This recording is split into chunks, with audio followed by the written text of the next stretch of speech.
Lev Nikolayevich Tolstoy, Rus adabiyotining eng yirik namoyandalaridan biri. Dunyo adabiyotining klassiki, faylasuf va jamoat arbobi. Uning ijodi nafaqat Rus, balki jahon adabiyotiga ham ulkan ta'sir ko'rsatgan. Dastlabki yillari Lev Tolstoy 10-sentyabrda Rossiyaning Tula viloyatidagi Yasnaya Polyana qishlog'ida graf oilasida tug'ilgan. Onadan erta, otadan esa 9 yoshida ayrilgan. Qohirga ulg'aygan. 1844-yilda Qozon universitetining Sharq tillari fakultetiga o'qishga kirgan, so'ng yuridik fakultetga o'tgan, ammo universitetni tugatmagan. Harbiy xizmat va ilk asarlari. 1851-yilda Kavkazga borib, harbiy xizmatga kiradi. Bu yerda uning ilk asarlari, jumladan Bolalik, O'smirlik, Yoshlik avtobiografik trilogiyasi va Sevastopol hikoyalari yaratiladi. Uning Kavkazdagi harbiy tajribalari keyinchalik Kazaklar va Hoji Murod asarlarida aks etgan.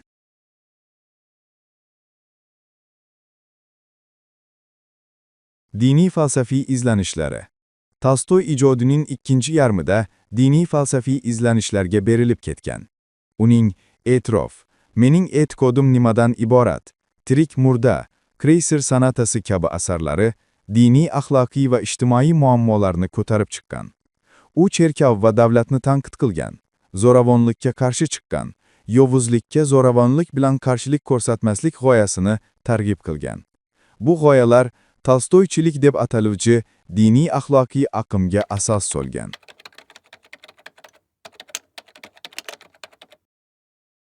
So'nggi yillari va o'limi. Hayotining so'nggi yillarida Tolstoy boylikdan voz kechish, oddiy hayot kechirish g'oyalariga sodiq qolishga harakat qilgan. 1910-yilda u Yasnaya Polyanadan ketib, yo'lda Astapova stansiyasida vafot etgan. Uning o'limi butun dunyoda katta aks sado bergan.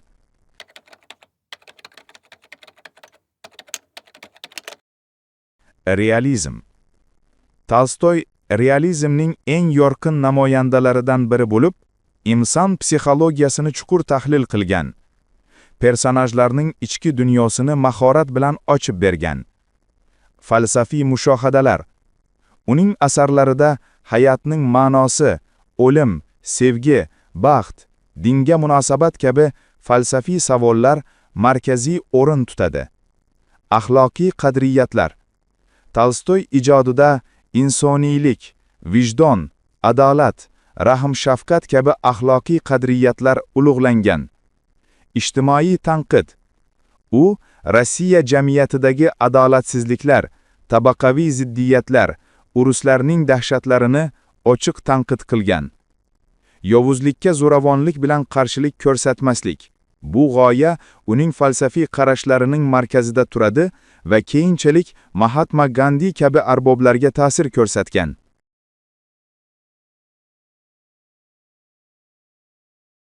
Bolalik, O'smirlik, Yoshlik, trilogiya, Sevastopol hikoyalari, Kazaklar, Urush va tinchlik, Anna Karenina, E'tirof, Mening e'tiqodim nimadan iborat, Ivan Ilichning o'limi, Kreyser sonatasi, Xo'jayin va xizmatkor, Tirik murda, Hoji Murod va Yakshanba asarlari.